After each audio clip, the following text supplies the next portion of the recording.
Voilà, Moraï Rabotai, c'est la ligne droite avant la fête de Pessah, le grand moment de l'année,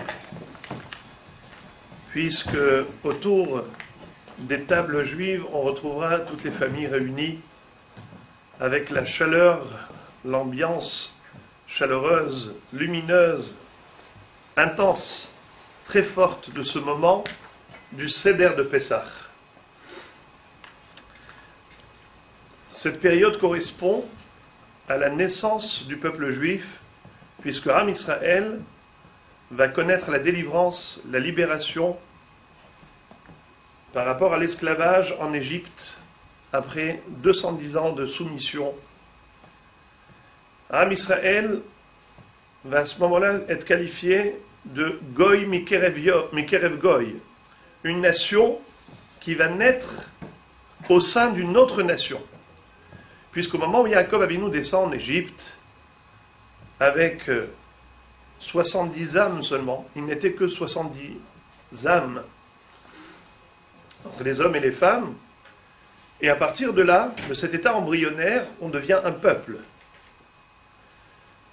À un moment donné de l'histoire des enfants de Yaakov en Égypte, après le départ de ce monde, de Yaakov Avinu, de ses enfants, de toute cette génération, voilà que les Égyptiens se permettent de soumettre Israël à l'esclavage, de les opprimer, de leur faire subir carrément de grandes atrocités.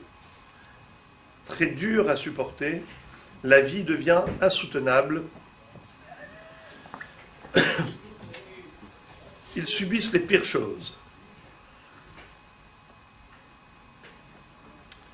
Mais, comme Hachem avait promis à Abraham Avinu, il lui a dit, cet esclavage durera 400 ans, au compte à partir de la naissance de Yitzhak Avinu, l'exil plutôt durera 400 ans, Ger yezar acha be'eretz lo lahem, va'avadum ve'inu otam 400 shana, ve'gam et hagoy asher ya'avodu dam anochi ve'acharechen yetz'u birechush gadol.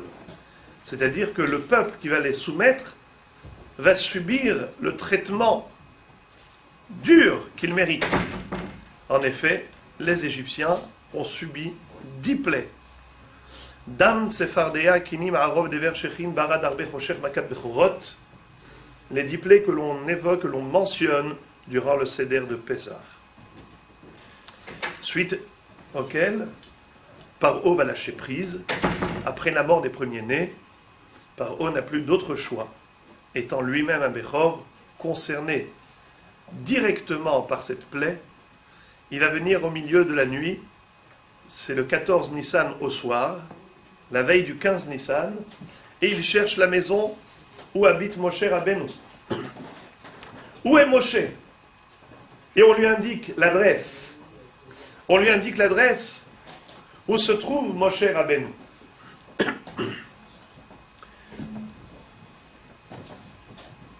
Il est accompagné de sa propre fille, Bathia. Bathia, celle qui avait sauvé la vie de Moshe Rabbeinu lorsqu'elle avait trouvé son berceau flottant sur le Nil. Et Paro, quand il frappe à la porte de Moshe Rabbeinu, Moshe ouvre la fenêtre. Il lui dit, Moshe, sors très vite, en urgence, j'ai quelque chose à te dire. Il lui dit, mais Dieu nous a interdit de sortir de la maison jusqu'à l'aube. On est en train de manger l'agneau pascal, le Korban Pessah, à l'intérieur de nos maisons. Je n'ai pas le droit de sortir. Il lui dit, mais qu'est-ce que c'est que cet état d'urgence? Il lui dit, il faut absolument que vous sortiez, que vous partiez d'Égypte. Il dit, mais pourquoi? On n'est pas des voleurs pour partir la nuit. On sortira tranquillement demain matin, comme Dieu l'a voulu. Il lui dit, mais non, il faut que vous partiez tout de suite. Il dit, pourquoi? Il dit, parce que j'ai très peur. Je suis un Bechor, je suis moi-même un aîné. Et alors? Mais je vois que tous les Bechorim meurent. Et vous savez d'ailleurs que les Égyptiens vont dire Kulanu metim, on est en train de tous mourir. Pourquoi ils ont dit ça? Pourtant, il n'y avait que les aînés qui mouraient. Les femmes égyptiennes vivaient dans l'immoralité. Ils menaient une vie immorale. Elles étaient infidèles à leur mari, et donc elles avaient un fils de tel homme, de tel homme, de tel homme, tout en étant mariés. Merci beaucoup. C'est très gentil. Tu peux... Baruch ata Adonai Eloheinu melech haolam shehakol nihiya bidvaro.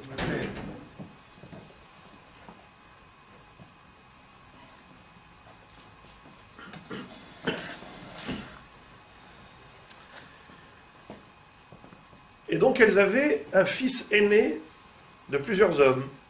Tout cela avait un statut de Bechor, d'aîné. Et par conséquent, durant la mort des premiers-nés, ils sont morts aussi. Donc par famille, il y avait 5-6 morts sur les 10 enfants. Ils vont dire « Koulanu metim », tout le monde meurt. D'ailleurs, il y a eu une catastrophe, un drame qui a précédé celui-ci pour les Égyptiens. Les Bechorim, les premiers-nés, les aînés officiels de chaque famille, se sont réunis. Ils ont organisé une grande manifestation. Ils ont dit, pendant les 9 premières plaies, à chaque fois que Moshe Rabbeinu avait averti par haut, il avait annoncé au Pharaon l'arrivée de la plaie, ça s'est réalisé pleinement. Donc Moshe Rabbeinu n'exagère pas. Quand il dit quelque chose, il faut le prendre au sérieux.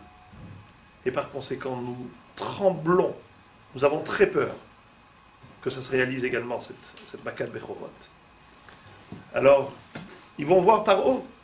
Ils vont voir par haut, ils vont lui dire, par haut, toi aussi tu es un Bechor. Laisse sortir ce peuple.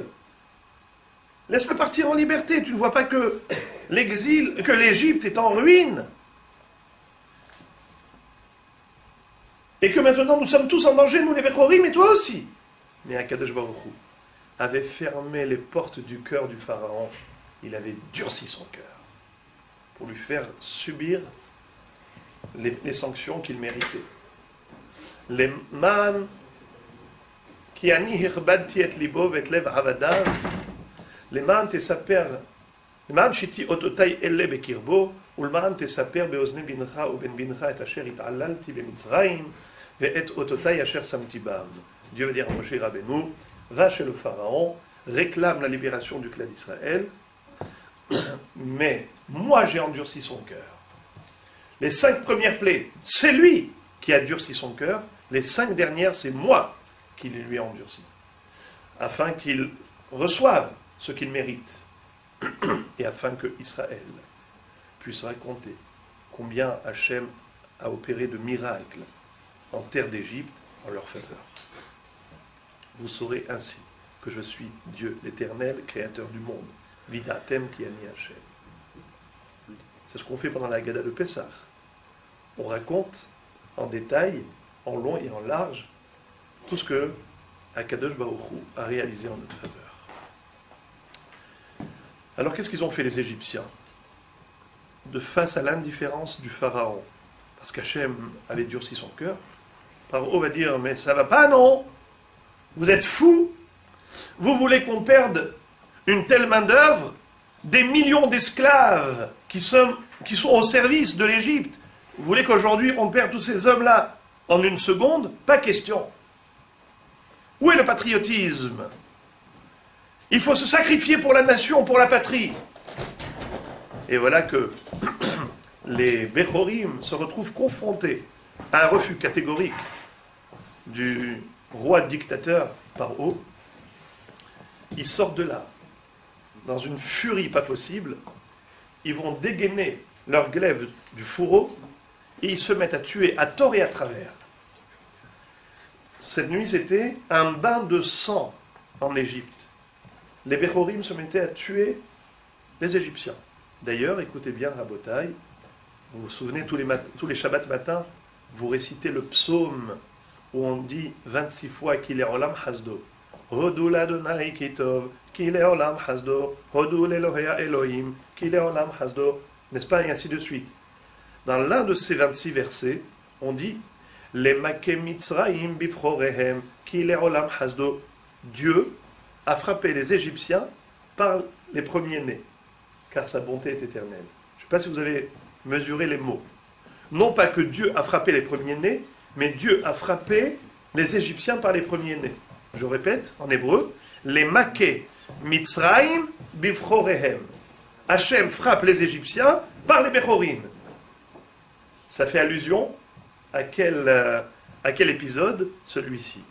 Lorsque les Bechorim se sont retrouvés face à un refus catégorique du Pharaon de libérer le peuple juif, et à cause de cette indifférence de Paro, ils allaient, eux, être les victimes de cette méchanceté, de cette cruauté du Pharaon, ils ont dit, eh ben, on ne mourra pas tout seul, que les autres aussi payent. Et ils se sont mis à tuer des Égyptiens, eux-mêmes. Les Makim, Mitzraïm, Bethrovéhem. Et ensuite, il y a eu la Makat Bechorot, et là, cette fois-ci, Paro se plie, se met à genoux devant Moshe, il lui dit, je t'en prie, partez d'ici. Paro lui dit, non, on n'est pas des voleurs pour sortir la nuit. Même si toi maintenant, tu es embêté. Et Bathia va dire à Moshe, c'est ça la reconnaissance vis-à-vis de moi, vis-à-vis du bien que je t'ai fait, que je t'ai sauvé la vie. Alors Moshe va dire à Bathia, la princesse, dis-moi Bathia, est-ce qu'une fois tu as souffert de ces 10 plaies? Elle dit non. Ben moi j'ai prié pour toi. Tu as été épargné grâce à ma prière, justement pour le bien que tu m'as fait. Alors, ton père, s'il a été aussi cruel envers des innocents, il s'est baigné dans le sang d'enfants juifs qu'il égorgeait tous les matins, tous les soirs, penses-tu que ça peut rester impuni? Il récolte les fruits des graines qu'il a semées. Il mérite largement ce traitement. Alors Paro lui dit, alors je t'en prie, fais quelque chose, je voudrais absolument être épargné. Alors Moshe Rabbeinu va dire à Paro, tu veux être épargné? Écoute bien. Tu vas répéter la phrase que je vais te dire. Am Israël, sachez une chose, jusqu'à présent, mes serviteurs, désormais, vous êtes les serviteurs de Dieu. Et Paro va proclamer haut et fort cette phrase en disant, louez l'Éternel, vous les serviteurs de Dieu, vous n'êtes plus les serviteurs du Pharaon. C'est le premier pasouk du Hallel que l'on chante durant toutes les fêtes, et spécialement à Pessah, même durant la Haggadah de Pessah. Le Hallel commence par cette phrase. Hallelu avde Adonai et Adonai. Yehi Shem Adonai mevorach me'ata ve'adolam. Hallelu avde Hashem et Hashem. N'est-ce pas? Hallelu et Shem Hashem. Louez l'Éternel, vous les serviteurs de Dieu. Louez l'Éternel, vous les serviteurs de Dieu. Ça veut dire que vous êtes désormais les serviteurs de Dieu et vous n'êtes plus jamais les serviteurs du Pharaon. Et Akadosh Baruch Hu va opérer encore un miracle. Il va amplifier la voix de Paro. Elle va retentir dans l'Égypte tout entière, comme s'il avait un microphone dans sa gorge. On l'entend partout. La voix du Pharaon, ce grand tyran, celui duquel tout le monde tremblait. Voilà que maintenant il se met à genoux et il dit, oui les Juifs, ça y est, vous n'êtes plus soumis à ma volonté, vous n'êtes plus mes esclaves, vous êtes des gens libres, vous êtes serviteurs de Dieu. C'est une nuit de Pessah. Ça a été le moment durant lequel l'histoire du clan Israël va commencer en tant que peuple libre, en tant que peuple qui va choisir de se soumettre à la volonté de Dieu. C'est-à-dire que depuis la sortie d'Égypte jusqu'à Matan Torah, on va avoir 49 jours qui vont s'écouler, et à partir de là, Hachem va réaliser son premier projet. Le projet initial depuis la création du monde, c'était de donner la Torah à des hommes, mais à des hommes qui diront oui à Dieu quand il va leur proposer les mitzvot. Et en effet, le seul et unique peuple qui va répondre positivement à la proposition divine, ça va être le Klal Israël. Moral et Rabotai, il faut savoir que cette nuit de Pessah, durant laquelle nous célébrons la commémoration de l'histoire d'Israël, de ce qui s'est passé pendant cette nuit, c'est le Seder, ce qu'on appelle le Seder de Pessah. Toute une ordonnance, tout un processus, des mitzvot les unes après les autres. On a 15 éléments dans ce Seder de Pessah. Kadesh, Urchatz, Karpas, Yachatz, Magid, Rortza, Motzi, Matzah, Maror, Korer, Shulchan, Orer, Tzafun, Barer. On a 15 mitzvot durant cette nuit. Et je vais donc m'arrêter ce soir en partageant avec vous une réflexion, Ezrat Hashem, qui nous permettra de rentrer dans le vif du sujet de ce Seder de Pessah, qu'on puisse vivre intensément ce moment unique de notre calendrier, la première nuit de Pessah. Je vais vous exposer toute une série de points d'interrogation. Ensuite, Be'ezrat Hashem, nous développerons une idée centrale qui nous permettra d'éclairer le sujet et de comprendre quel est le vrai sens de la Haggadah et du Seder.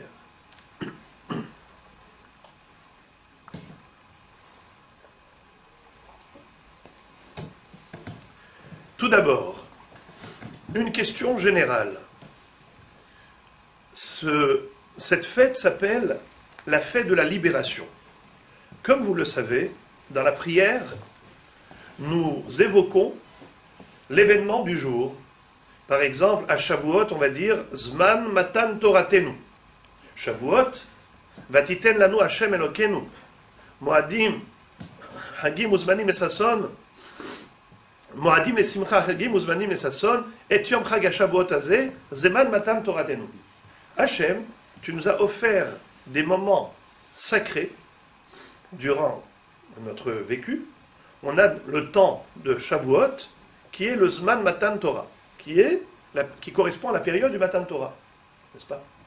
Sukkot, qu'est-ce qu'on va dire dans la prière dans Sukkot? Vatiten lanu Hashem Elokenu, Moadim Esimcha Chagim Uzmanim Esason, Et Yom Chag HaSukkot Azeh, Zeman Simchatenu. Hashem, tu nous as offert la fête de Sukkot, qui est le temps de la joie. En effet, c'est la période durant laquelle on a une mitzvah de nous réjouir.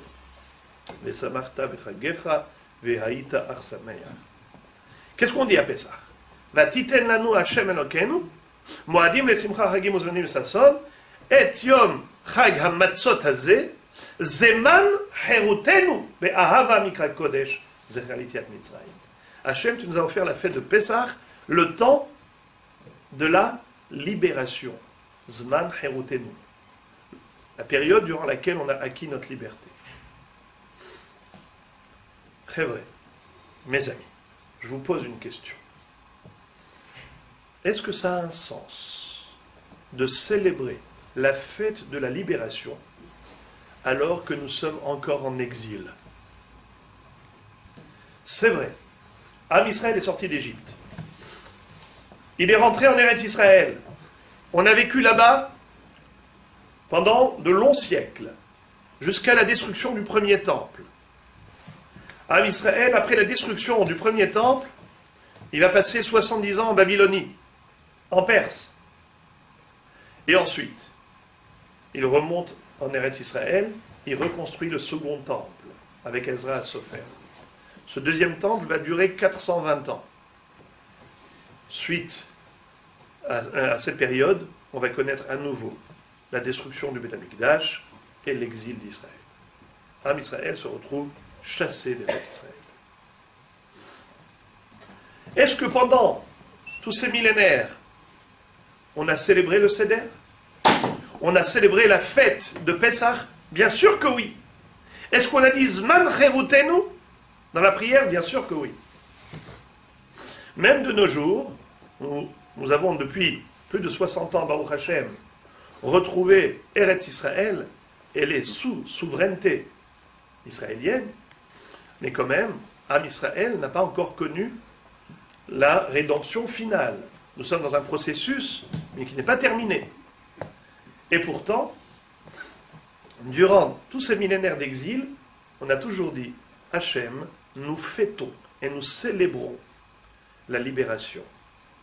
Zman Herutenu. D'ailleurs, dans la Tfila, dans Arvit, on le dit, Motzi et Bana, les Herut Olam. Les Herut Olam. Hachem nous a libérés pour une liberté éternelle. Herut Olam, une liberté éternelle. Mais a priori, on n'est pas dans une liberté éternelle. On est encore en galoute. À quoi cela ressemble? S'il fallait donner une illustration. Imaginez-vous quelqu'un qui était incarcéré derrière les barreaux dans une prison. Après quelques années, enfin, il a purgé sa peine, on le libère, on le fait sortir. Quand il sort, qu'est-ce qu'il est heureux. Il retrouve sa famille, ses enfants, ses petits-enfants. C'est la grande fête. C'est la grande émotion. Cet homme a décidé chaque année, à la même date, de fêter l'anniversaire de sa première libération. Et en effet, chaque année, il réunissait ses enfants, ses petits-enfants. Il faisait une belle sérouda. Il leur offrait des cadeaux en souvenir de ce beau moment durant lequel il a retrouvé le goût à la vie, toute sa famille. Mais le pauvre bonhomme, je ne sais pas ce qui lui est arrivé. Il a récidivé dans certaines fautes et il s'est fait attraper, il s'est fait piéger. Et à nouveau incarcéré. Et il se retrouve de nouveau derrière les barreaux. Est-ce que cet homme qui se trouve en prison à nouveau a une raison de fêter l'anniversaire de sa première libération? Évidemment que non. Lorsqu'il était libre, alors en effet, il était tellement joyeux d'avoir acquis cette liberté qu'il faisait une fête le jour de sa libération, l'anniversaire de sa libération. Mais lorsque à nouveau il se retrouve derrière les barreaux, ça a un sens qu'à l'intérieur de la prison, ils se mettent à danser, à chanter. Ouais, un jour j'étais libre. Mais à quoi ça t'a servi? Tu es encore une fois en prison. Si nous sommes à nouveau en exil, quel est le sens de la fête de Pessah? De festoyer, de faire la fête, parce que nous avons été libérés. Mais a priori, nous sommes encore en galoute. Donc, visiblement, cette fête perd son sens si on est en galoute. Et surtout, que je ne comprends pas la signification de cette appellation. Herut Olam, liberté éternelle. Et a priori, cette liberté n'a pas été éternelle, puisque nous avons été malheureusement chassés d'Eretz Israël, Beth Amikdash est détruit, et on se retrouve en galoute dispersé dans les quatre coins du monde. Comment qualifier cette libération de liberté éternelle, Herut Olam? Ça, c'est une question d'ordre général par rapport à Pessah, mais maintenant, je vais me focaliser sur les mitzvot de cette nuit du Seder. Il y a dans notre façon de nous comporter durant cette nuit plusieurs contradictions. Au niveau comportemental, au niveau récital, voyez, on mange de la matzah, on mange de la matzah. On mange du maror. Pourquoi est-ce qu'on mange le maror? Le maror, ce sont des herbes amères qui, en les mangeant, on va se souvenir de la période amère qu'ont vécu nos ancêtres en Égypte, lorsqu'ils furent soumis à l'esclavage. En trempant dans le haroset, ce mélange de fruits, cette pâte de fruits va nous rappeler le mortier. La maçonnerie dans laquelle les bénis Israël étaient investis, c'était les corvées égyptiennes. Construire des maisons sans arrêt. D'ailleurs, le Midrash va dire qu'il y avait une pauvre femme enceinte qui avait vu son mari en train de travailler avec ses mains et ses pieds pour remuer le mortier avec un peu d'eau. Elle est venue pour l'aider. Elle se met, elle, à piétiner pour aider son mari à piétiner le mortier. Malheureusement, à force, elle s'est épuisée et elle a perdu son bébé. Cet embryon, ce fœtus, est tombé dans le ciment, dans la brique. Et là, Gabriel, Hamalach, l'ange Gabriel, va prendre cette brique, il va l'emmener devant Akadosh Baruch Hu, il va dire, Maître du monde, jusqu'à quand tes enfants vont devoir encore subir autant de tribulations et autant de souffrances? Et c'est là qu'Akadosh Baruch Hu va dire, eh bien, en effet, c'est la fin pour les Égyptiens. Finish. C'est fini cette permissivité. Le moment est arrivé pour que je délivre mes enfants. Alors quand on met le vin rouge dans la charosette et qu'on va remuer cela, cette couleur rouge du vin va nous rappeler également le sang versé de ces enfants innocents, que par eau égorgée matin et soir, pour se tremper dedans parce que les médecins cruels avaient dit à Paro, si tu veux guérir de ta lèpre, ce n'est qu'en te baignant dans du sang juif que tu y arriveras. Alors quand on met le vin rouge dans la charosette et qu'on liquéfie ainsi la charosette, on se souvient de ces périodes insupportables, de notre histoire, de manière quelque part concrète. On palpe la difficulté. On mange le maror pour ressentir l'amertume au niveau gustatif, qu'on va tremper dans la charosette pour se souvenir du mortier, avec le vin rouge qui rappelle le sang. Tout cela nous rappelle des moments obscurs de l'état embryonnaire du peuple juif.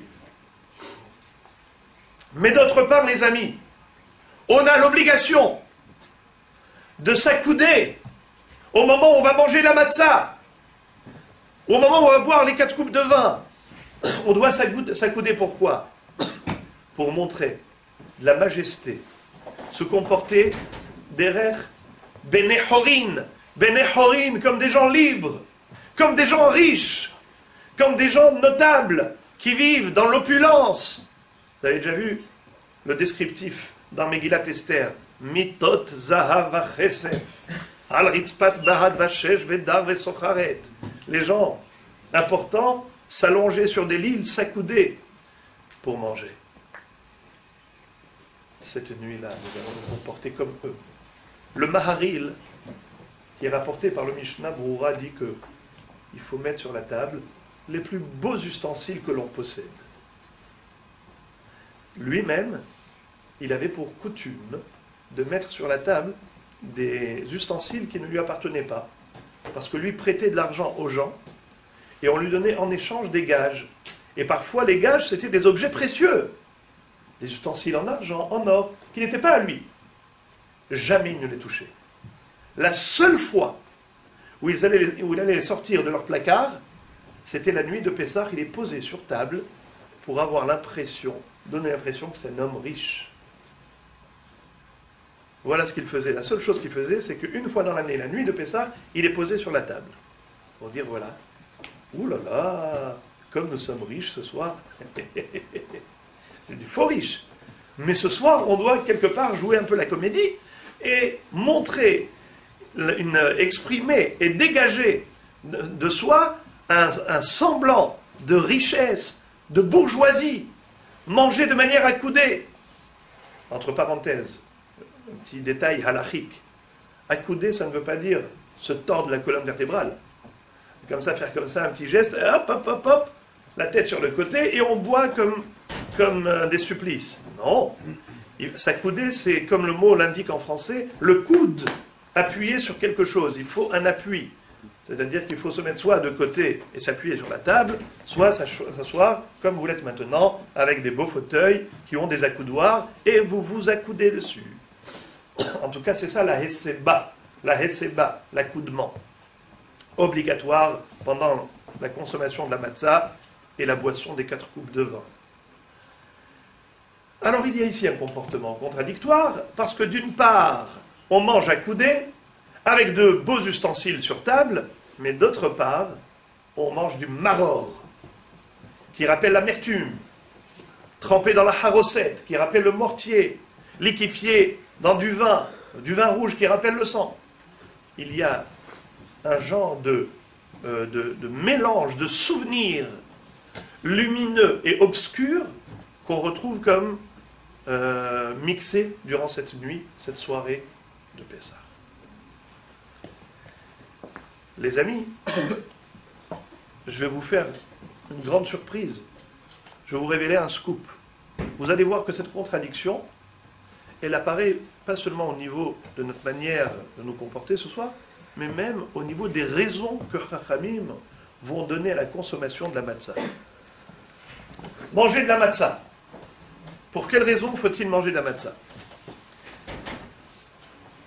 La Torah va nous dire Shivat yamim tochal alav matzot lechem oni ki bechipazon yatzata meretz Mitzrayim. Pendant 7 jours, tu mangeras de la matzah, du pain de misère, du pain pauvre, lechem oni.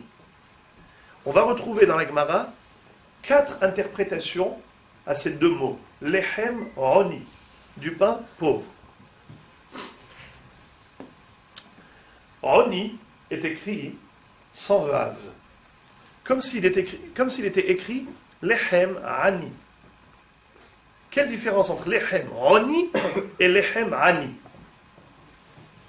Lechem ani, écoutez bien Rabotai, lechem ani, c'est le pain qui est pauvre. Le lechem lui-même, il est ani. Le pain est pauvre. Il n'y a que de la farine et de l'eau, sans ajouter quoi que ce soit. Ni sucre, ni huile, ni œuf. Aucun autre ingrédient que de l'eau et de la farine.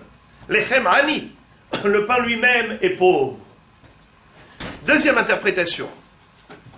Lechem ani, écoutez bien, cette fois-ci je vais le traduire comme étant le pain du pauvre. Le pain du pauvre. Qu'est-ce que cela indique? Vous avez remarqué qu'on arrive à un moment donné du seder et on va faire ce qu'on appelle yahatz. Traduction du mot yahatz, yahatz, la racine c'est chatzi, moitié. On va casser la matzah du milieu, celle qui se trouve dans les 3 matzot, on a une qui est intermédiaire, on va la casser en 2.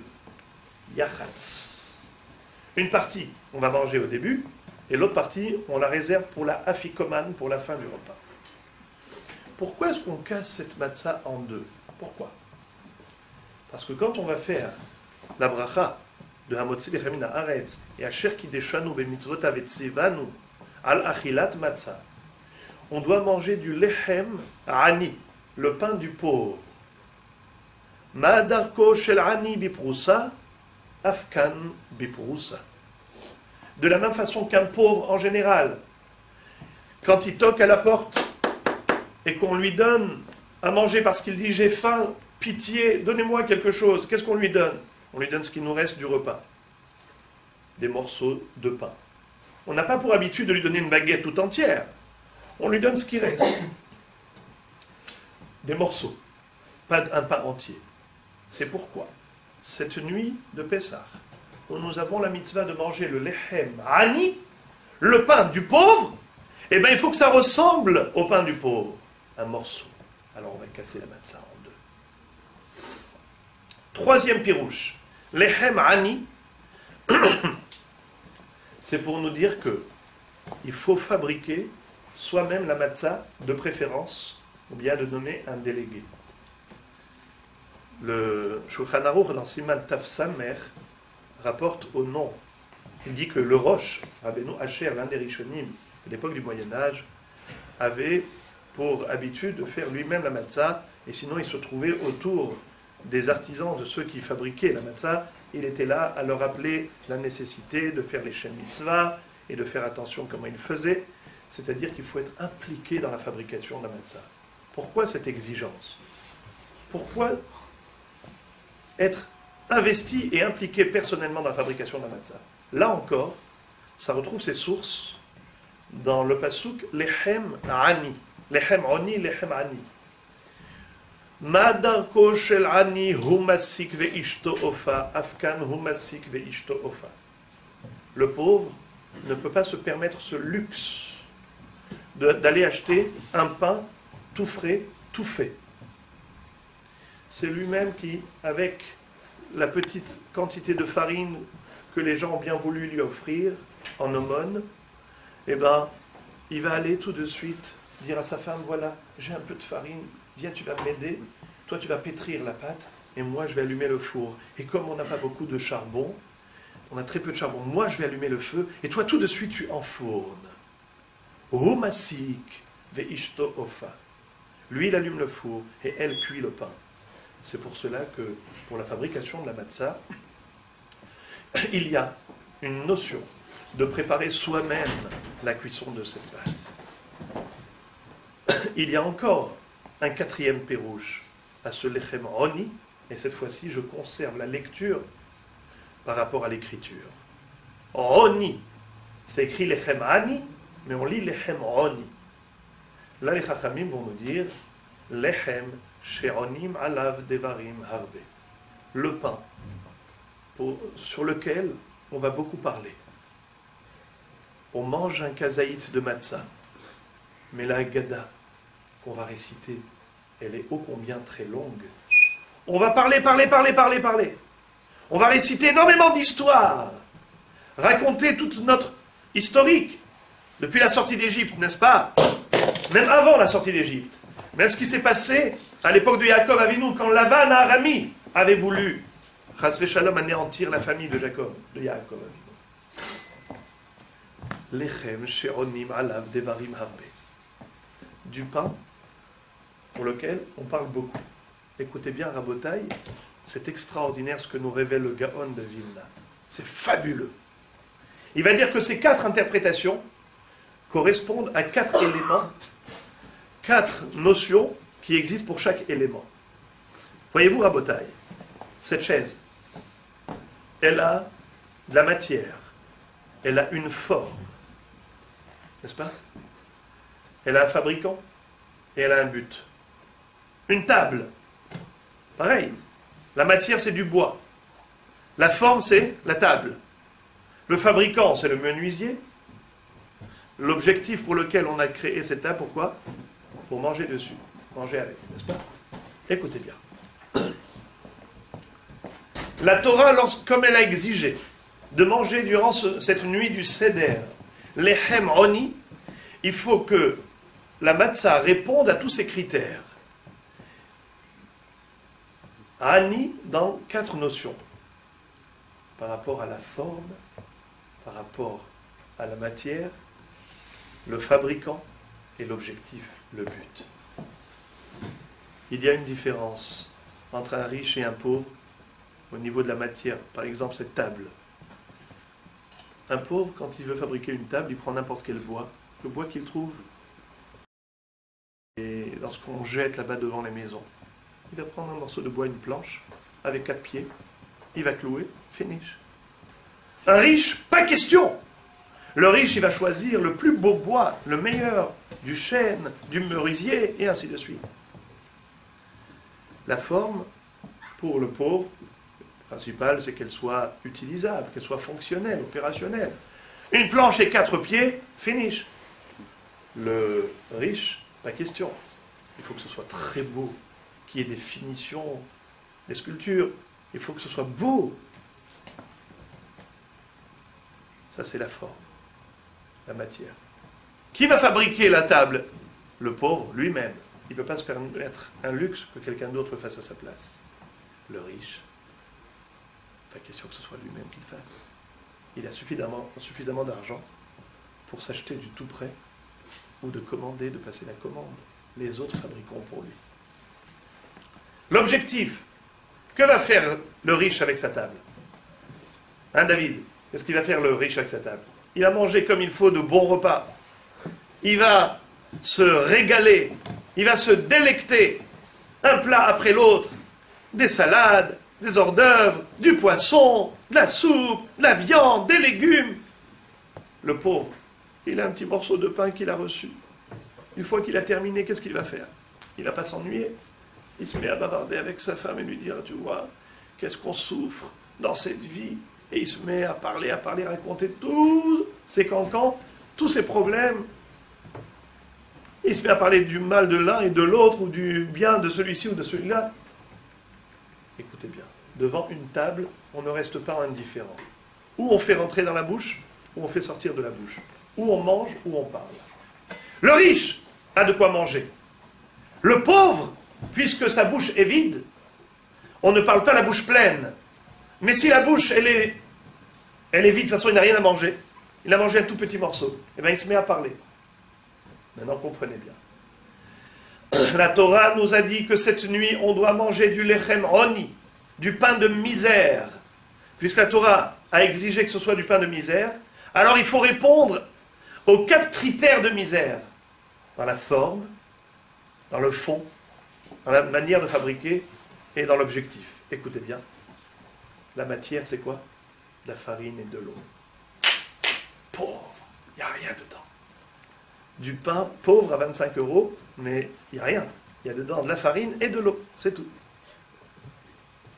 Pas de jus de fruits, pas de sucre, pas d'œuf, voilà.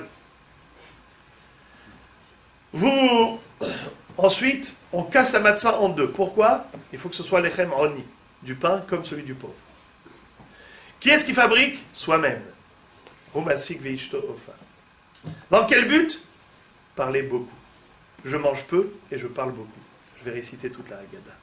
Donc vous voyez qu'est-ce que c'est que lechem oni? Alors d'une part, on parle de lechem oni. Et d'autre part, et là je vais vous surprendre, Matzazu she'anu ochlim al shumma.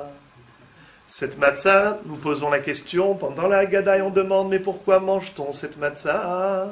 Matzazu she'anu ochlim al shumma. Al shum shelo ispik betzekam shel avotenu leachmitz. Ad shege'alam hakadosh baruch hu. Miyad.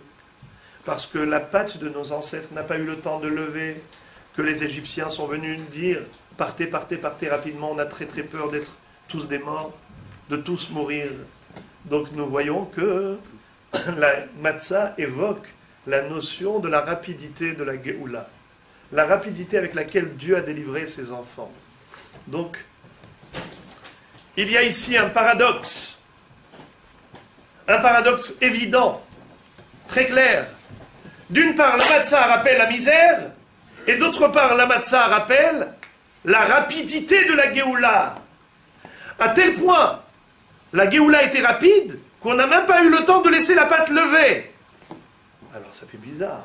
La matzah évoque la misère, la douleur, la souffrance, la pauvreté, ou bien au contraire, la délivrance, la libération, le fait de sortir très rapidement parce que nos ennemis ne pouvaient plus supporter une seconde les souffrances et les plaies.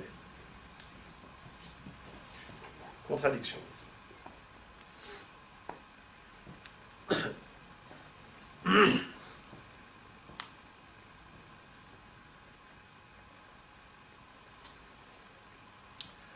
Encore une question.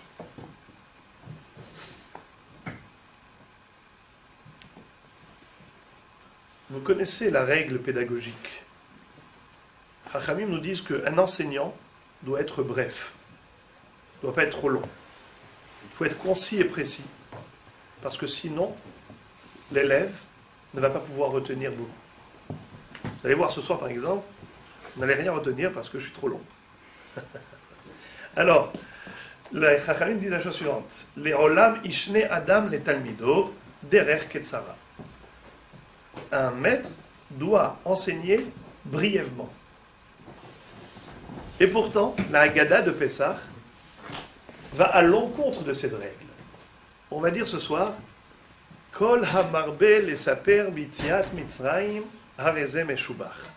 Tout celui qui détaille longuement l'histoire de la sortie d'Égypte, eh bien, hareze meshubach, il mérite des louanges, il mérite des éloges. Et d'ailleurs, on le fait bien, regardez bien. Quand on arrive à Dayenu, qu'est-ce qu'on dit? Ilu lo otzianu kadosh baruch hu Mitzrayim velo asa bahem shefatim dayenu. Ilu asa bahem shefatim velo asa belohem dayenu. Et après ça on dit halachat kama vechama sheotzianu mi Mitzrayim ve'asa bahem shefatim. Si Dieu nous avait fait sortir d'Égypte sans punir les idoles égyptiens et égyptiennes, eh bien ça aurait été suffisant. Si il avait fait ça et pas ça, ça aurait été suffisant. Et après, on rappelle que Kadosh Baruch Hu a tout fait. Il a fait ça, plus ça, plus ça, plus ça, 15 éléments. Rabotaï. pourquoi répéter, répéter, répéter? Ça devient trop long. Et on te dit qu'au contraire, c'est positif que la Haggadah de Pessah soit détaillée, soit rallongée, prolongée. Mais pourtant, la Haggadah de Pessah, c'est quoi? Le mot Haggadah. Haggadah. Vehigadeta lebincha. Tu enseigneras à ton fils. Chachamim nous disent que le fils, c'est l'élève. Parce qu'un élève, c'est comme un fils. Et un fils, c'est comme un élève. Tu vas raconter à ton enfant la sortie d'Égypte. Alors, quand tu donnes un enseignement, tu dois le dire de manière brève. Or, ici, on te dit qu'au contraire, on loue, cette fois-ci, la personne qui va être plus longue dans sa narration. Mais comment est-ce possible? Est-ce que ce n'est pas contradictoire par rapport à la règle pédagogique habituelle? Encore un point d'interrogation. Nous allons dire dans la Haggadah, ואפילו כולנו חכמים, כולנו נבונים, כולנו יודעים את התורה, מצווה עלינו לספר ביציאת מצרים, כל המרבה לספר ביציאת מצרים, הרי זה משובח. Même si nous sommes chachamim, intelligents, savants, on est connaisseurs de la Torah, on se doit cette nuit de la Haggadah de raconter longuement l'histoire de la sortie d'Égypte. C'est incompréhensible. Si je connais déjà, parce que je connais toute la Torah, qu'est-ce que j'ai besoin de répéter à nouveau cette histoire? Mais je la connais. Encore une chose incompréhensible. On commence la Haggadah par Man yishtana halayla ze mikol halelot. On pose 4 questions. Chachamim nous disent que si on a un enfant, il faut susciter chez lui le questionnement. Il faut faire des choses même bizarres afin qu'il s'intéresse. Par exemple, on retire le plateau de la table du Seder au début du Seder. Il dit, attends, mais c'est quoi ça? Mais pourquoi on retire? Mais on va s'apprêter à manger. On boit un premier verre de vin, après le Kiddush, on se resserre. On resserre un deuxième verre encore. Pourquoi? Pour qu'ils se disent, mais attends, on n'a même pas encore commencé à manger, on va boire un deuxième verre? On lui donne des clayotes et égozim. Dans la lacha, il est dit qu'il faut donner des petites friandises pour le maintenir éveillé, pour qu'il soit là à s'étonner. D'ailleurs, on se lave les mains pour manger le karpas. Pourquoi on mange le céleri, mais trempé dans l'eau salée, avec une netila sans bracha? Karpas. Ça aussi. Pour susciter l'étonnement de l'enfant. Et comme ça, l'enfant va poser des questions. Et du coup, il dit, papa, je ne comprends pas. Pourquoi cette nuit est différente des autres nuits? Manishtana halayla haze mikol halelot. שבכל הלילות אנו אוכלים חמץ ומצה, והלילה הזה כולו מצה. שבכל הלילות אנו אוכלים שאר ירקות, והלילה הזה מרור. בכל הלילות אנו אוכלים יושבים בין מסובים, והלילה כולנו מסובים. בכל הלילות אין לנו מטבילין אפילו פעם אחת, והלילה הזה 7 פעמים. Tant de questions. La Mishnah nous dit que la question, elle est obligatoire. Si la personne n'a pas d'enfant, eh bien, ça doit être son épouse qui lui posera les questions et lui répondra. S'il n'est pas marié, il est célibataire, il se retrouve avec un ami, même si les deux ce sont des talmidei chachamim, ils doivent se poser les questions mutuellement et ensuite y répondre. Si la personne est toute seule, malheureusement, elle se retrouve dans un endroit désert ou toute seule, isolée, elle est seule devant sa table, eh bien, elle devra se poser des questions. C'est-à-dire elle-même exposer les 4 interrogations auxquelles il répondra. Rabotaï, n'est-ce pas étonnant? Tu poses des questions alors que tu connais la réponse? Mais c'est quoi cette blague? Mais si tu connais déjà la réponse, alors c'est bon. Tu poses des questions et tu y réponds. Il y a un chiyuv, il y a une obligation de réciter la Haggadah sous cette forme de question-réponse. Pourquoi? Encore une question. Bechol dor vador, chayav adam lirot atzmo kilo yatsa mimitzrayim. Nous disons dans la Haggadah de Pessah que durant toutes les générations, l'homme doit considérer qu'il a eu le privilège de sortir lui-même d'Égypte. Pourquoi est-ce que c'est nécessaire d'avoir cette sensation, ce sentiment d'être soi-même impliqué dans la sortie d'Égypte. N'est-il pas suffisant de dire que Dieu a réalisé des miracles en Égypte pour libérer nos ancêtres? Voilà. On chante le Hallel, on raconte les miracles des 10 plaies qui ont permis au Ham Israël de sortir, de connaître la libération, qu'Akadosh Baruch Hu a fait tous ces miracles. Pourquoi est-ce qu'on a besoin d'avoir l'impression comme si nous-mêmes ce soir nous étions en train de sortir d'Égypte? Qu'est-ce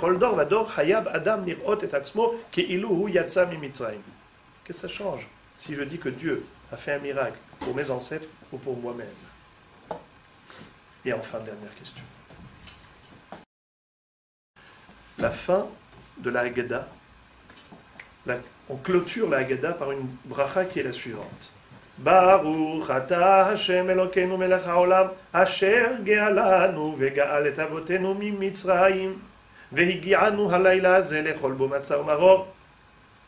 Baruch ata Hashem, que tu sois loué éternel, toi qui nous as fait sortir, qui nous a délivrés à nous et à nos ancêtres d'Égypte. Nous et nos ancêtres. Mes frères et mes amis. La chronologie, c'est quoi? C'est nous et nos ancêtres ou d'abord nos ancêtres, ensuite nous? Évidemment, d'abord nos ancêtres. On dit dans la Haggadah que si Dieu n'avait pas libéré nos ancêtres, alors nous aussi aujourd'hui on aurait pu être soumis. Donc d'abord il a délivré nos ancêtres et par conséquent nous sommes, nous, aujourd'hui libres. Alors pourquoi est-ce qu'on inverse la chronologie, qu'on dit Asher Ge'alanu ve'ga'al et avotenu? Mes amis, je vous remercie pour votre patience, d'avoir écouté attentivement les questions et maintenant la réponse. La réponse, on la comprendra par l'introduction suivante. Il faut savoir que Pessah n'est pas un but en soi. La finalité de Pessah, c'est Shavuot. Pessah et Shavuot, ce sont deux moitiés d'une seule et même fête. Il y a entre Pessah et Shavuot 49 jours du Homer, qui constituent le trait d'union entre ces deux périodes. Car à Pessah, nous avons connu la libération physique, et à Shavuot, la libération d'ordre spirituel. L'âme juive a connu la délivrance par le Matan Torah. C'est-à-dire, quand Akadosh Baruch Hu a créé le monde, il a créé dans ce but, dans ce projet, de pouvoir donner la Torah des hommes. Mais pour pouvoir arriver à cette période durant laquelle on aura des hommes qui vont dire oui à Dieu, il fallait un long processus. 2448 ans. Après la création du monde, c'est là qu'Hachem donne la Torah. À qui? Aux enfants d'Abraham Avinu, Yitzhak et Yaakov. Abraham, le premier monothéiste. Abraham, le chercheur de vérité. Abraham, qui a reconnu Hachem comme créateur du monde. Ses descendants vont aller en Égypte, dans un creuset de fer, comme la Torah l'indique, l'Égypte, creuset de fer, Mitzrayim, Kura Barzel. C'est là que Am Israël va connaître la situation la plus difficile pour ensuite ressortir de là miraculeusement. Ils vont se rendre compte que Akadosh Baruch Hu a fait en leur faveur des choses incroyables.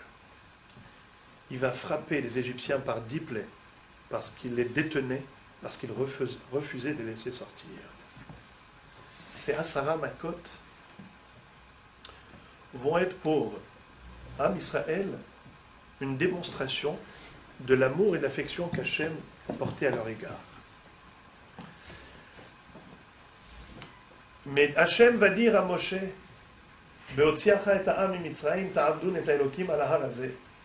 je t'annonce la couleur dès à présent, que tu saches une chose. Lorsque vous sortirez d'Égypte, vous servirez l'Éternel au pied de cette montagne de Sinaï. C'est-à-dire, la raison pour laquelle je fais sortir Israël d'Égypte, pourquoi? Pour servir Dieu au pied de cette montagne. Ça veut dire quoi, servir Dieu au pied de cette montagne? Pour leur donner la Torah.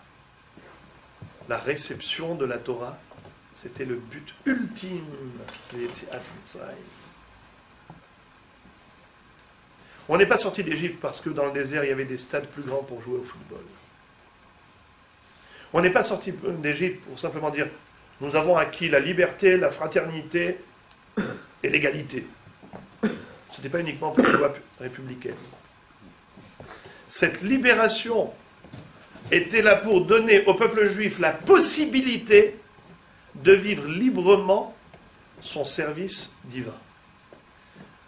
De sortir de la servitude pour le Pharaon pour devenir serviteur de Dieu. Ta'avdun et Elokim ala harazeh. Qu'est-ce que fait Akadosh Baruch Hu? Il nous prépare psychologiquement à cela. Il nous fait traverser un moment unique, l'année des 10 plaies, l'année durant laquelle les Égyptiens vont prendre des coups très forts sur la tête.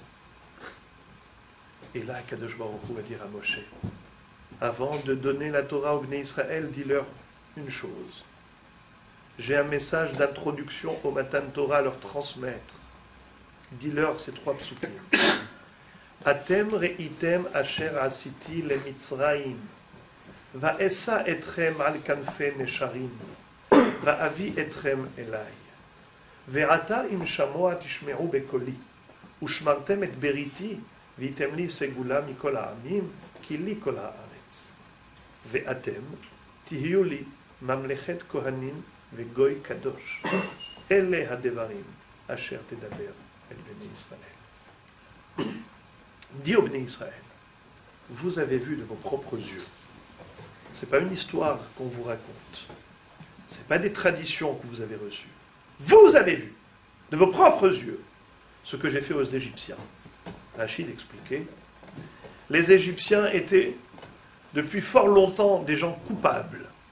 Ils avaient commis des fautes très graves telles que l'idolâtrie, le meurtre et l'inceste. Jamais Dieu ne les a frappés. Jamais Dieu ne les a punis. Quand est-ce que les Égyptiens ont subi les 10 plaies? Quand ils vous ont fait du mal à vous, les Bnei Israël. En d'autres termes, Akadosh Baruch Hu nous dit, je vous aime à vous plus que moi-même. Quand ils vous ont fait du mal à vous, je les ai frappés. Quand ils ont fait du mal envers moi, je les ai laissés. Je vous ai portés sur des ailes d'aigle. C'était le jour du rassemblement dans la ville de Ramsès, où tout Israël s'apprêtait à sortir d'Égypte. Pourquoi Hachem se compare à l'aigle? Rachid expliquait. L'aigle est l'unique oiseau qui porte ses petits sur son dos. Les autres oiseaux prennent leurs petits entre leurs pattes en disant « J'ai peur, en mettant mes petits sur le dos, que l'aigle qui vole très haut me vole mes petits. » Alors ils les attrapent leurs petits entre les pattes. Mais l'aigle, lui, qui survole tous les autres oiseaux, il dit « Je n'ai peur de personne si ce n'est que du chasseur. » Si le chasseur envoie une flèche vers le haut, alors dans ce cas-là, j'ai peur que la flèche atteigne mes petits. Qu'est-ce qu'il fait? Il prend ses petits et les met sur son dos. Il dit Mutav ikanes achetzbi velo bebanai. Mieux vaut que je sois moi transpercé par cette flèche plutôt que mes petits, mes oisillons. Hachem va dire au Ham Israël, je me suis comporté comme l'aigle envers vous. Souvenez-vous, le 7e jour de Pessah, après 6 jours depuis la sortie d'Égypte, Paro avait envoyé des émissaires pour espionner Israël, et qu'est-ce qui s'est avéré? Qu'ils n'avaient nulle intention de revenir. Ils n'avaient nulle intention de revenir sur leurs pas. Et c'est là qu'il va aller à leur trousse. Il va les rattraper devant la mer Rouge. Israël est pris en sandwich. La mer devant, les Égyptiens derrière. Durant toute la nuit, ils se sont retrouvés côte à côte, le camp d'Israël et le camp égyptien. Que faisaient les Égyptiens durant la nuit? Ils envoyaient des flèches, des lances, des javelots sur Israël. Mais qui a intercepté toutes ces attaques? C'est la nuée de gloire qui représentait la présence divine qui avait intercepté tous ces projectiles. Comme si Dieu s'était comporté comme l'aigle et qu'il disait, mieux vaut que ce soit moi qui soit transpercé plutôt que mes enfants. Ma nuée de gloire qui représente ma présence, qui, elles, reçoivent ces projectiles, plutôt que mes enfants soient atteints. Vous vous souvenez de cette période? Dit Akadosh Baruch Hu. Je vous ai choisi comme une ségoula. Rachid traduit ségoula comme un trésor. Vous êtes mon trésor, mon peuple. Hachem dit au Ham Israël, c'est vous mon trésor. Et ne pensez pas que je n'ai que vous sur terre. Il y a toutes sortes d'êtres. Il y a 6 milliards d'êtres humains. Il y a des êtres célestes. Il y a des êtres terrestres, sous-terrestres. De parmi tout le monde qui j'ai choisi. Uniquement vous. Vous êtes mon peuple, mon trésor. Je voudrais que vous soyez Atem tiyuli mamlechet kohanim vegoy kadosh. Que vous deveniez un peuple de princes. Goy kadosh, une nation sainte. Rabbi Yosef. Rabbi Michael. C'est bon.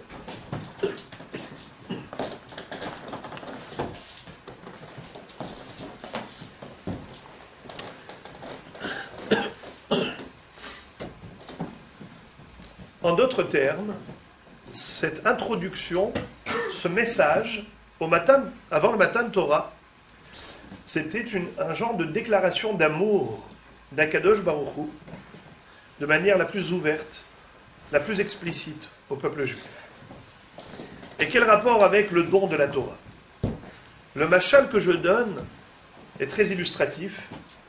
C'est comme un enfant qui, à l'âge de 5 ans, et qui pour la première fois va à l'école. Il se sent très... Il ne sait pas vers où il va. Ok, il y va quand même. Mais après sa première journée d'école, il revient à la maison en pleurs. Il fait des crises de nerfs. Il dit, maman, je ne veux plus aller à l'école. Pourquoi, mon fils? Mais tu m'as envoyé à la galère, à l'esclavage. Toute la journée, le matin et l'après-midi, j'étais assis devant ma table. En face de moi se trouve une mora ou un moré, un professeur, en train de me dire, voilà, répétez, récitez, écrivez, faites, mais que des ordres, que de la galère, c'est de l'esclavage. Et en plus, quand on a terminé, il nous a dit, et ce soir à la maison, vous continuez les devoirs. Mais maman, tu veux me tuer? Qu'est-ce qu'elle fait le lendemain? Elle le réveille. Mon petit chéri, lève-toi. On va à l'école. L'école, mais encore l'école! Elle lui sort un petit paquet de bonbons. Elle lui met dans le cartable une petite banane. Elle l'embrasse et elle accompagne au ramassage scolaire. Et l'enfant, il y va quand même. Et il arrête de pleurer. Pourquoi? Sa mère ne pouvait pas lui expliquer que grâce à sa scolarité, 7 ans plus 7 ans plus 7 ans, bac plus 7, il va pouvoir avoir un diplôme, il va ouvrir un cabinet d'avocat, de médecin, et qu'il va pouvoir toucher 100 € par consultation, et se faire une carrière professionnelle, et qui va devenir très riche, se construire des châteaux en Espagne. Elle ne peut pas lui expliquer tout ça. Il n'a que 5 ans, le petit gamin. Qu'est-ce qu'elle fait? Elle l'embrasse, elle lui donne des bonbons. Et ce garçon se dit, tiens, si c'est maman qui m'aime tant, qui m'a fait tant de preuves d'amour depuis ma naissance, et je vois combien elle me prend en affection, c'est elle qui m'envoie à l'école, c'est que certainement l'école, c'est pour mon bonheur. Ça ne peut pas être pour mon malheur. C'est sûr que c'est pour mon bénéfice, même si je ne comprends pas où est le bonheur que d'aller à l'école, mais je suis sûr que si maman m'y envoie, il y a forcément quelque chose de bien là-dedans. Akadosh Baruch Hu ne va pas expliquer au Béni Israël où se trouve le bonheur dans l'application des mitzvot de la Torah. Parce qu'en effet, la Torah, dans son premier abord, quand on aborde le monde de la Torah, on est effrayé par le nombre d'interdictions et d'obligations. 248 obligations, mitzvot assez. 365 interdictions, mitzvot lota assez. Mais attends, c'est quand qu'on respire. Dès que tu fais un geste, est-ce que le Shulchan Aruch te le permet? Tu as le droit de faire ça? Même quand tu t'habilles. Tu mets d'abord le pied droit, ensuite le pied gauche. Quand tu fermes tes lacets, d'abord de gauche, ensuite de droite. Là où tu vas, tu dois demander, est-ce que c'est cachère, c'est pas cachère? Et même quand c'est cachère, tu dois faire une bracha avant et après. Dis-moi, c'est quand que je respire? Tu peux me dire? Un Ben Israël, toute sa vie est régie par les lois de la Torah qui sont l'expression de la volonté divine. Où est le bonheur? Il est d'un ordre spirituel. Le créateur de l'homme sait exactement qu'est-ce qui est bon pour l'homme. Si un enfant ne comprend pas quel est l'avantage d'assumer une scolarité, nous, en tant qu'êtres humains charnels, nous avons une âme, mais nous avons aussi un corps. Le corps, lui, n'aspire qu'à des plaisirs corporels, des plaisirs physiques, des choses qu'on puisse ressentir, dont le plaisir, on le ressent immédiatement, où ça paye comptant. Tu vas parler de l'évolution de l'âme, mais qu'est-ce que c'est que l'âme pour nous? Le Olam Haba, la vie éternelle. Moi, je ne connais que la vie éphémère, la vie dans ce monde. De quoi tu me parles? C'est trop haut, c'est trop élevé pour moi que de me parler de spiritualité. Moi, je connais la matérialité. Ça, on paye cash. Tu manges, tu bois. Là, tu sens quelque chose. Tu voyages, tu danses, tu sautes. On s'éclate. Mais quand tu me parles de mitzvot, où est le bonheur là-dedans? On ne peut pas l'expliquer à un être humain qui est pétri de chair. Il faut qu'il le vive.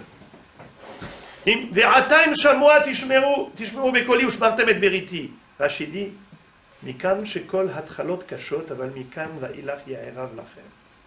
les débuts seront difficiles. Quelqu'un qui commence à pratiquer le judaïsme, au départ, il est un peu de difficulté. Mais quand il va s'immerger dans ce monde de Kedusha, waouh, quel kiff, quel bonheur, quelle intensité de bonheur. Rabotai, je vous souhaite vivement, je vous souhaite ardemment de plonger dans un monde d'études de Torah. Rien dans ce monde ne peut équivaloir chaque minute d'études de Torah quand vous rentrez dans les fins fonds d'une sugya. Le Or HaChaim HaKadosh l'explique et l'exprime de manière très touchante. Il dit Anan yatme de yatme, même nous, orphelins, fils d'orphelins, dans ces petites générations, quand on étudie la Torah, brûle en nous l'amour de Dieu d'une telle intensité que tout l'or du monde se minimise et tous les plaisirs de cet univers deviennent infinitésimales devant l'intensité de la sensation de bonheur que l'on a quand on étudie la Torah. Ta'amu ur'u ki tov Hashem. Goûtez, vous verrez combien c'est bon que de servir Dieu. Et là, Rabotai, Akadosh Baruch Hu a dit, je vais faire comme la maman qui met un paquet de bonbons dans le cartable de son petit qui est en l'envoie à l'école. Akadosh Baruch Hu, il a dit, voilà, je vais donner au Bnei Israël quelques petits bonbons. C'est la sortie d'Égypte. Parsemé de miracles, accompagné de tant de prodiges. Les 10 plaies qui ont frappé les ennemis d'Israël étaient pour nous l'occasion de palper de manière la plus tangible l'amour qu'Hachem porte à notre égard. Et donc lorsque finalement Hachem propose la Torah, il la propose à toutes les nations du monde. Les gens me disent, mais attends, qu'est-ce qu'il y a écrit dans cette Torah? Maktivba. On ne va pas signer sur un contrat sans savoir quel est son contenu. Il faut qu'on lise d'abord les clauses du contrat. Am Israël signe sans lire le contrat. Hachem, tu nous proposes un marché? Marché conclu, sans hésitation. Kol asher diber Hachem, naase venishma. On fera avant même d'avoir entendu ce que tu nous as demandé, ce que tu vas nous demander. Sans hésitation. C'était une réciprocité d'amour de la part d'Israël par rapport à l'amour qu'Hachem avait témoigné à leur égard. Maintenant, la bataille, on aurait compris. Le but de la sortie d'Égypte, c'est Kabbalat HaTorah. Kabbalat HaTorah, c'est le but même pour lequel Hachem a créé le monde. Chaque année, à Chag HaShavuot, on doit renouveler en nous la Torah. La Torah a été donnée une fois, mais on la reçoit chaque année. Chacun, à son tour, doit s'engager, s'impliquer personnellement en disant « j'adhère, je signe sur ce contrat sur lequel se trouvent apposées toutes les signatures de mes ancêtres. Moi aussi je signe sur ce même contrat. Hachem, je veux être fidèle et je voudrais que ma vie soit consacrée à l'accomplissement de ta volonté. par le respect scrupuleux de toutes les mitzvot de la Torah. Chag HaShavuot. Mais pour pouvoir y arriver, il faut d'abord un bon Pessah. C'est Pessah qui va nous préparer à Shavuot. Si on a un bon seder de Pessah, et bien à partir du lendemain, on commence à compter le Homer. Dès la deuxième nuit de Pessah, 1, 2, 3, 4, 5, et on commence à compter les 49 jours du Homer pour exprimer notre impatience d'arriver à Chag HaShavuot. Oh combien j'attends ce moment où on va pouvoir, à notre tour, renouveler en nous cette Kabbalat Torah. Ça, c'est le fruit de la compréhension de l'amour qu'Hachem nous porte au travers du récit de la sortie d'Égypte. Le Sip Kol HaMarbe le Saper B'Tziat Mitzrayim. Je vous ai posé la question en vous disant, mais si on est déjà des savants en Torah, Vafilu kulanu chachamim, kulanu nevonim, kulanu yodaim et Torah. Mitzvah alenu le Saper B'Tziat Mitzrayim. V'chol HaMarbe le Saper B'Tziat Mitzrayim areze meshubach. Je vous demandais, mais si je connais déjà l'histoire, pourquoi faire répéter encore une fois, la raconter? Et pourquoi sous forme de questions-réponses? On avait dit que le Manishtana s'imposait. Même si je suis tout seul, je dois poser des questions et répondre.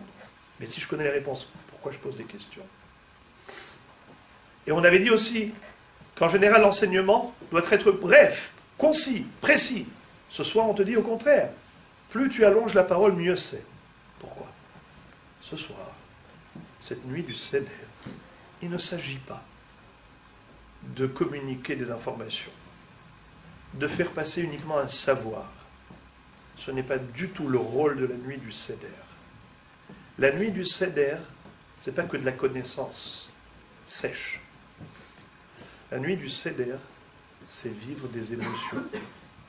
C'est avoir l'impression que nous sommes en train de sortir nous-mêmes d'Égypte, comme on l'a dit dans la Haggadah.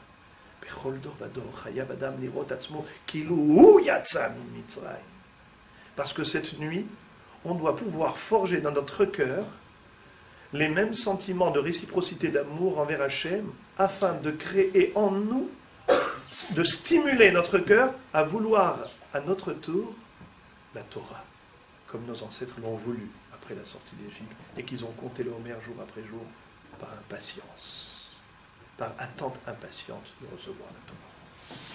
Et bien nous, ce soir également, on est en train de revivre la sortie d'Égypte. Vivre un événement, ressentir des émotions, il faut que ça passe par la narration de l'histoire. Et une narration d'histoire, plus on détaille, mieux c'est. Vous voyez, des gens qui lisent, durant les petites heures de la nuit, un livre, parfois un gros pavé de 360 pages. Au début, quand ils lisaient, ils étaient un peu comme ça, indifférents, désintéressés. Et puis après, du coup, vous les voyez plonger. « Hé, il est déjà 2 heures du matin, tu vas éteindre ta lampe ?» « Non, tu m'excuses, dans quelques minutes encore. » Il lit, il est absorbé, tu le vois, en train de pleurer, en train de rire. Parce que l'auteur de cette histoire a été un tellement bon narrateur qu'il a été capable, au travers des détails décrits, il a été capable de happer le lecteur et de lui donner l'impression qu'il est en train de vivre le scénario lui-même, comme s'il vivait l'histoire, et qu'il était témoin de ce scénario. C'est pour ça qu'il faut poser des questions et ensuite donner des réponses. Quand vous racontez une histoire, si vous voulez créer un suspense, vous dites, alors qu'est-ce qui s'est passé? Il a sauté vers la fenêtre, et puis après, où est-ce qu'il est allé? Vous posez des questions, vous donnez des réponses. Question-réponse, question-réponse, c'est comme ça que vous allez entretenir le suspense. Comment ça répond à la question grave? Au début, c'est pourquoi d'abord il est marqué nous, puis après nos ancêtres. Excellent. On y arrive, donc on s'était posé la question au niveau de la chronologie. Asher Ge'alanu, Ve'Ga'al et Avotenu. Dieu nous a délivrés et délivré nos ancêtres. Mais la chronologie, c'est l'inverse. Alors j'y arrive. Comme on a expliqué, ce soir, on ne raconte pas une histoire vécue d'il y a 3 millénaires pour nos ancêtres. Nous sommes en train de sortir, nous, d'Égypte, afin que nous ayons nous-mêmes la même gratitude et le même sentiment de reconnaissance vis-à-vis de Dieu, afin que nous-mêmes, qu'on renouvelle en nous cette Kabbalat Torah. Pour pouvoir y arriver, alors, comme on a dit, il faut faire des actes concrets. On mange le maror dans la charoset. maror, avec tes papilles gustatives, tu vas ressentir l'amertume. Tu vas manger la charosette, qui te rappelle le mortier, comme si toi-même ce soir, tu étais en train de travailler dans la maçonnerie. Avec le vin rouge dans le charosette pour rappeler le sang versé des enfants d'Israël. Comme si nous-mêmes, nous avions subi ces tribulations, ces souffrances. Mais ensuite, on va manger accoudés, comme des rois, comme des gens libres. Et je vous avais dit qu'en plus que la matzah, elle incarnait une contradiction. Car d'une part, la matzah rappelle l'echem roni, le pain de misère, le pain pauvre, le pain du pauvre. Et d'autre part, la matzah, matzazu shanu ochlim al shumma, al shum shelo ispik betsekam shelavotenu nachmitz ad shegeala makadosh baruch hu miyad. La matzah évoque la rapidité de la délivrance, une rédemption à une allure vertigineuse. Les Égyptiens nous ont dit « Stop, stop, ne restez plus une minute de plus, on a peur, partez !» Alors on a dit « Mais c'est quoi ? La matzah rappelle la douleur, la misère, ou au contraire, la lumière de la rédemption ? La rapidité avec laquelle... Réponse. Écoutez ce machal, il est très très très beau. C'est le Chovat Alvavot qui le dit.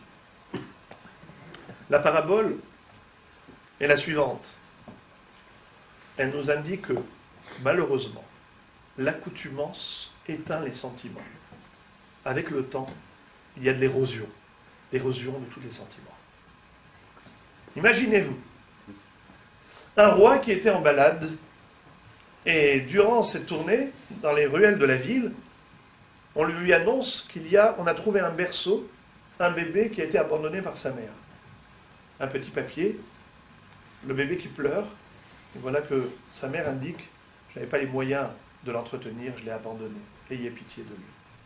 Quand le roi entend cela, immédiatement il donne l'ordre, mettez-le dans la calèche, avec son carrosse royal, et il emmène ce bébé. Et là-bas, quand il arrive au palais, il donne l'ordre que l'on s'occupe de cet enfant comme un prince. Et l'enfant a grandi dans le palais royal. Il a atteint l'âge de 20 ans. Et il a grandi comme un king. Voilà qu'un jour, le roi part en balade. Et dans un des coins de la rue, il y a un monsieur qui se tient mendiant, avec une petite pancarte, un petit écriteau. 2 € pour manger, s'il vous plaît. La tête basse, la main tendue, 2 € pour manger, s'il vous plaît. Quand le roi voit ça, il a pitié, il dit, faites-le monter sur la calèche, sur le carrosse royal. Le monsieur a très peur. Quand il arrive, il le rassure, il dit, t'inquiète pas, on s'occupera de toi. Du coup, il voit un coiffeur qui arrive, il coupe les cheveux. Monsieur, vous entrez à la salle de bain, on lui offre un costume Hugo Boss, il ressort tout fait, tout frais. Il dit, maintenant, vous êtes invité pour déjeuner à midi à la table de Sa Majesté. L'autre, il est tout ému, saisi de frissons, et il va manger, servi comme un prince. Et là, à la fin du repas, le roi donne l'ordre de lui donner une pochette d'argent, 1 million d'euros. Il dit, maintenant tu vas t'ouvrir un petit commerce avec ma bénédiction que tu puisses prospérer. Le bonhomme, il fond en larmes, il se jette aux pieds du roi, il sanglote, il dira, Sa Majesté, je n'arrive pas à trouver mes mots. Comment vous remercier? Permettez-moi de faire quelque chose. En l'honneur de la cour royale, en votre honneur. Il ne sait plus que dire, que faire. Tellement il est ému. Alors, quand le roi lui dit de se lever, il lui tapote sur l'épaule et il dit, c'est avec bon cœur, avec plaisir que je le fais, va et je t'offre ma bénédiction de réussite. Il s'en va tout ému. En sortant, la reine se tourne vers le roi et lui dit, mon cher mari, je ne comprends pas une chose. Tu vois ce jeune homme, 20 ans qu'on l'entretient dans le palais, jamais un merci. Il a grandi comme un prince, on l'a élevé comme notre enfant, jamais un merci. Et ce bonhomme, une fois, regarde ce que tu lui as fait, quelle émotion, quelle gratitude, je n'arrive pas à comprendre ça. Alors le roi sourit, lui dit, mais tu ne comprends pas? Cet enfant, depuis son jeune âge, il a grandi ici. Il trouve tout normal. Il s'y est habitué, il s'est accoutumé. Il n'est plus capable de mesurer l'importance de tout ce qu'on lui a offert. Mais celui-ci, en une seconde, il est sorti d'un monde d'obscurité pour connaître la lumière du bonheur. Donc il était à même de pouvoir mesurer ce qu'il avait reçu. La nuit de Pessah, nous devons vivre la transition qu'ont vécu nos ancêtres. Le passage de la profonde douleur de l'esclavage, de l'oppression égyptienne que nous avons subie, à ce moment extraordinaire de Zman Cherutenu. De Zman Cherutenu. Cette liberté rapide qu'Akadosh Baruch Hu nous a fait mériter. Et là, c'est pour cela que la matzah, elle évoque les deux éléments à la fois. À la fois la misère, mais à la fois la rapidité de la rédemption. On mange d'une part le maror trempé charoset, et d'autre part, on s'accoude comme des rois avec les plus beaux ustensiles sur la table lumineuse de la nuit du Seder de Pessah. Et maintenant qu'on a vécu ce beau moment, alors on peut parler de Matan Torah. Maintenant qu'on a envie de dire merci à Dieu, parce qu'on est profondément ému des sentiments de gratitude qui nous envahissent. Hachem, comment on peut te dire merci? Voilà comment on va te dire merci. En disant oui, nous aussi à notre tour, comme nos ancêtres, Naaseh Venishma. Et on comptera le Romer pendant 49 jours pour arriver à ce beau moment de Shavuot. Et je terminerai avec la dernière question, qui est la première en fait qu'on a posée.